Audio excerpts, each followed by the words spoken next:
Screen time നിയന്ത്രണത്തിന്റെ ശാസ്ത്രീയവും സാമൂഹികവുമായ പ്രാധാന്യം. ആധുനിക കാലഘട്ടത്തിൽ വിവരസാങ്കേതിക വിദ്യയുടെ വളർച്ച മനുഷ്യജീവിതത്തിന്റെ സകല മേഖലകളെയും സ്വാധീനിച്ചിരിക്കുന്നു. ഈ മാറ്റം ഏറ്റവും കൂടുതൽ നിഴലിക്കുന്നത് നമ്മുടെ കുട്ടികളിലാണ്. സ്മാർട്ട് ഫോണുകളും ടെലിവിഷനും വിനോദത്തിനും അറിവിനുമുള്ള ഉപാധികളാണെങ്കിലും ഇവയുടെ അമിതമായ ഉപയോഗം കുട്ടികളുടെ സ്വാഭാവികമായ വളർച്ചാഘട്ടങ്ങളെ ഗുരുതരമായി ബാധിക്കുന്നുണ്ട്. ഒരു കുട്ടിയുടെ തലച്ചോറിന്റെ ഭൂരിഭാഗം വികാസവും നടക്കുന്നത് ആദ്യത്തെ കുറച്ച് വർഷങ്ങളിലാണ്. ഈ സമയത്ത് ലഭിക്കേണ്ട നേരിട്ടുള്ള അനുഭവങ്ങൾക്കും സാമൂഹിക ഇടപെടലുകൾക്കും പകരമായി ഡിജിറ്റൽ സ്ക്രീനുകൾ മാറുമ്പോൾ അത് കുട്ടിയുടെ വൈജ്ഞാനികവും ശാരീരികവുമായ അടിത്തറയെ ദുർബലപ്പെടുത്തുന്നു. വെറും കാഴ്ചക്കാരനായി മാത്രം ഇരിക്കുന്നത് കുട്ടിയുടെ സർഗ്ഗാത്മകതയെയും ചിന്താശേഷിയെയും മന്ദീഭവിപ്പിക്കുകയും ലോകത്തെക്കുറിച്ചുള്ള അവരുടെ കാഴ്ചപ്പാടിനെ പരിമിതപ്പെടുത്തുകയും ചെയ്യുന്നു.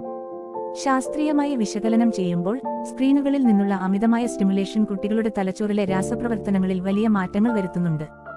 ദൃശ്യങ്ങൾ വേഗത്തിൽ മാറുന്ന വീഡിയോകളും ഗെയിമുകളും തലച്ചോറിൽ ഡോപ്പമിൻ എന്ന ഹോർമോണിന്റെ അതിപ്രസരത്തിന് കാരണമാകുന്നു.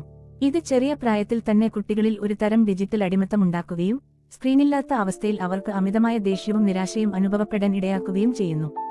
കൂടാതെ സ്ക്രീനുകളിൽ നിന്നുള്ള നീല വെളിച്ചം ഉറക്കത്തെ നിയന്ത്രിക്കുന്ന മെലറ്റോണിൻ എന്ന ഹോർമോണിന്റെ ഉൽപ്പാദനത്തെ തടസ്സപ്പെടുത്തുന്നു. കൃത്യമായ ഉറക്കം ലഭിക്കാത്തത് കുട്ടികളുടെ സ്വഭാവ രൂപീകരണത്തെയും പഠന മികവിനെയും പ്രതികൂലമായി ബാധിക്കുന്നു.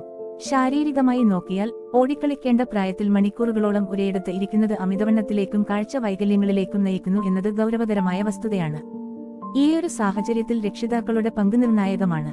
കുട്ടികൾക്ക് സ്ക്രീൻ ടൈം നിയന്ത്രിക്കാൻ നിർദ്ദേശം നൽകുന്നതിലുപരി മാതാപിതാക്കൾ സ്വന്തം ജീവിതത്തിൽ ഡിജിറ്റൽ അച്ചടക്കം പാലിക്കുകയാണ് വേണ്ടത്. മാതാപിതാക്കൾ നിരന്തരം ഫോണിൽ മുഴുകിയിരിക്കുന്നത് കാണുന്ന കുട്ടികൾ സ്വാഭാവികമായും ആ ശീലം അനുകരിക്കും. വീടിനുള്ളിൽ ഡിജിറ്റൽ ഫ്രീ സോണുകൾ നിശ്ചയിക്കുന്നതും ഭക്ഷണസമയത്തും ഉറങ്ങുന്നതിന് മുൻപും ഫോണുകൾ ഒഴിവാക്കുന്നതും ഗുണകരമായ മാറ്റങ്ങൾ കൊണ്ടുവരും. ഡിജിറ്റൽ ലോകത്തിന് ബദലായി കുട്ടികളെ വായനയിലേക്കും കായിക വിനോദങ്ങളിലേക്കും കലകളിലേക്കും നയിക്കാൻ രക്ഷിതാക്കൾക്ക് സാധിക്കണം. കുട്ടികളുമായി നേരിട്ട് സംസാരിക്കാനും അവരുടെ സംശയങ്ങൾക്ക് മറുപടി നൽകാനും സമയം കണ്ടെത്തുന്നത് അവരുടെ ഭാഷാ വികാസത്തിനും വൈകാരിക സുരക്ഷയ്ക്കും അത്യന്താപേക്ഷിതമാണ്. ആധുനിക ലോകത്ത് വിവരസാങ്കേതികവിദ്യയുടെ വളർച്ച വിപ്ലവകരമായ മാറ്റങ്ങളാണ് വരുത്തിയിരിക്കുന്നത്. എന്നാൽ വിരൽത്തുമ്പിലെ ഈ അദ്ഭുത ലോകം നമ്മുടെ കുട്ടികളുടെ സ്വാഭാവിക വളർച്ചയെ എത്രത്തോളം പ്രതികൂലമായി ബാധിക്കുന്നു എന്നത് ഗൗരവകരമായ ചർച്ചകൾക്ക് വിധേയമാക്കേണ്ടതുണ്ട്. മൊബൈൽ ഫോണുകളുടെയും ടെലിവിഷന്റെയും അമിത ഉപയോഗം കുട്ടികളുടെ ശാരീരിക, മാനസിക, സാമൂഹിക വികാസത്തെ എങ്ങനെയൊക്കെ ബാധിക്കുന്നു എന്ന് ശാസ്ത്രീയമായി വിശകലനം ചെയ്യാം. ശാസ്ത്രീയ വിശകലനം. തലച്ചോറിന്റെ ഘടനയിലുണ്ടാകുന്ന മാറ്റങ്ങൾ. മനുഷ്യന്റെ തലച്ചോറിന്റെ 90% വികസിക്കുന്നത് 5 വയസ്സിനുള്ളിലാണ്. ഈ ഘട്ടത്തിൽ സ്ക്രീനുകൾ നൽകുന്ന സ്വാധീനം അതീവ ഗുരുതരമാണ്. ഗ്രേ മാറ്ററിലെ കുറവ്. ദീർഘനേരം സ്ക്രീൻ ഉപയോഗിക്കുന്ന കുട്ടികളുടെ തലച്ചോറിലെ ഗ്രേ മാറ്റർ കുറയുന്നതായി പഠനങ്ങൾ സൂചിപ്പിക്കുന്നു. ഇത് ആസൂത്രണം ചെയ്യാനും വികാരങ്ങളെ നിയന്ത്രിക്കാനുമുള്ള കഴിവിനെ ബാധിക്കുന്നു.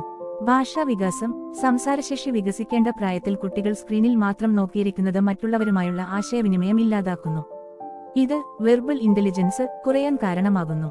Digital dementia. വിവരങ്ങൾ ഓർത്തിരിക്കാനുള്ള കഴിവിനെ സാങ്കേതികവിദ്യയോടുള്ള അമിത ആശ്രിതത്വം നശിപ്പിക്കുന്നു. ഇതിനെയാണ് ശാസ്ത്രലോകം ഡിജിറ്റൽ ഡിമെൻഷ്യ എന്ന് വിളിക്കുന്നത്. 2. ശാരീരിക പ്രത്യാഘാതങ്ങൾ.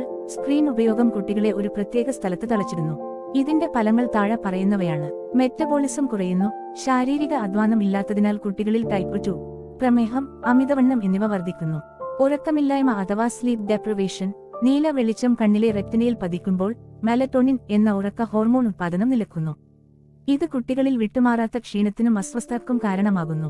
അസ്ഥി സംബന്ധമായ പ്രശ്നങ്ങൾ. നിരന്തരമായി കുനിഞ്ഞിരുന്ന് ഫോൺ ഉപയോഗിക്കുന്നത് ടാക്സ് നെക്ക് എന്ന അവസ്ഥയിലേക്കും നട്ടെല്ലിന്റെ വളവിലേക്കും നയിക്കുന്നു. മാനസികവും വൈകാരികവുമായ വെല്ലുവിളികൾ. ഡിജിറ്റൽ ലോകത്തെ ദൃശ്യങ്ങൾ കുട്ടികളിൽ മിഥ്യാധാരണകൾ സൃഷ്ടിക്കുന്നു. അമിതമായ ദേഷ്യം അഥവാ virtual autism or irritability. Phone മാറ്റിവെക്കാൻ ആവശ്യപ്പെടുമ്പോൾ കുട്ടികൾ അമിതമായി ദേഷ്യപ്പെടുന്നത് ഡോപ്പമിൻ വിത്ഡ്രോവൽ മൂലമാണ്. ലഹരി വസ്തുക്കൾ കിട്ടാത്ത അവസ്ഥയ്ക്ക് സമാനമാണിത്. സഹാനുഭൂതിയുടെ കുറവ്. നേരിട്ടുള്ള സാമൂഹിക ഇടപെടലുകൾ കുറയുന്നതോടെ മറ്റുള്ളവരുടെ വികാരങ്ങൾ മനസ്സിലാക്കാനുള്ള ശേഷി കുട്ടികളിൽ ഇല്ലാതാകുന്നു. ശ്രദ്ധാകേന്ദ്രീകരണം അഥവാ ADHD ലക്ഷണങ്ങൾ. സ്ക്രീനിലെ വേഗത്തിലുള്ള ദൃശ്യമാറ്റങ്ങൾ ശീലിച്ച കുട്ടികൾക്ക് ക്ലാസ് മുറിയിലെ അധ്യാപനത്തിലോ പുസ്തക വായനയിലോ ശ്രദ്ധ കേന്ദ്രീകരിക്കാൻ പ്രയാസമായിരിക്കും. 4. രക്ഷിതാക്കളുടെയും കുടുംബത്തിന്റെയും പങ്ക്. കുട്ടികൾ സ്ക്രീനിന് അടിമയാകുന്നതിൽ രക്ഷിതാക്കൾക്ക് വലിയ പങ്കുണ്ട്. ഇത് തിരുത്താൻ താഴെ പറയുന്നവ പ്രാവർത്തികമാക്കാം. Digital detox. ആഴ്ചയിലൊരിക്കൽ വീട്ടിലെ എല്ലാവരും ഫോൺ ഉപയോഗം പൂർണ്ണമായി ഒഴിവാക്കി ഒന്നിച്ചിരിക്കുക. Quality time. കുട്ടികളോട് സംസാരിക്കാനും അവർക്കൊപ്പം കളിക്കാനും സമയം കണ്ടെത്തുക. മാതാപിതാക്കൾ ഫോണിൽ നോക്കിയിരുന്ന് കുട്ടികളോട് പഠിക്കാൻ പറയുന്നത് ഫലവത്താകില്ല. സ്ക്രീൻ ടൈം നിയമങ്ങൾ. അമേരിക്കൻ അക്കാദമി ഓഫ് പീഡിയാട്രിക്സ് നിർദ്ദേശിക്കുന്നത് പോലെ 2 വയസ്സിന് താഴെ സ്ക്രീൻ പാടില്ല. 2 മുതൽ 5 വയസ്സ് വരെ പരമാവധി 1 മണിക്കൂർ എന്നിങ്ങനെ കർശന നിയന്ത്രണം ഏർപ്പെടുത്തുക. സമൂഹത്തിനും ഈ വിഷയത്തിൽ വലിയ ഉത്തരവാദിത്തങ്ങൾ നിർവഹിക്കാനുണ്ട്. കുട്ടികൾക്ക് സുരക്ഷിതമായി കളിക്കാനും ഒത്തുചേരാനുമുള്ള പൊതുവിടങ്ങൾ ഇല്ലാതാകുന്നത് അവരെ വീടിനുള്ളിലെ സ്ക്രീനുകളിലേക്ക് തളച്ചിടാൻ കാരണമാകുന്നു. പ്രാദേശിക കൂട്ടായ്മകളും ക്ലബ്ബുകളും കുട്ടികൾക്കായി കായിക മത്സരങ്ങളും വിജ്ഞാനപ്രദമായ ക്യാമ്പുകളും സംഘടിപ്പിക്കേണ്ടതുണ്ട്. വിദ്യാലയങ്ങൾ കേന്ദ്രീകരിച്ച് രക്ഷിതാക്കൾക്കായി ബോധവൽക്കരണ പരിപാടികൾ നടത്തുകയും ഡിജിറ്റൽ സാങ്കേതികവിദ്യയുടെ ഗുണദോഷങ്ങളെക്കുറിച്ച് കുട്ടികളെ ശാസ്ത്രീയമായി പഠിപ്പിക്കുകയും വേണം. ഒരു കുട്ടി വളരുന്നത് ഒരു സമൂഹത്തിന്റെ മുഴുവൻ തണലിലായതുകൊണ്ട് തന്നെ ഡിജിറ്റൽ ലഹരിയിൽ നിന്ന് വരുംതലമുറയെ മോചിപ്പിക്കാൻ കൂട്ടായ പരിശ്രമം ആവശ്യമാണ്. സാങ്കേതികവിദ്യയെ ജീവിതത്തിന്റെ ഭാഗമാക്കുമ്പോഴും അതിന് അടിമപ്പെടാതെ പ്രകൃതിയോടും മനുഷ്യരോടും ചേർന്ന് വളരാനുള്ള സാഹചര്യം കുട്ടികൾക്ക് ഒരുക്കി നൽകുക എന്നത് നമ്മുടെ ഓരോരുത്തരുടെയും കടമയാണ്.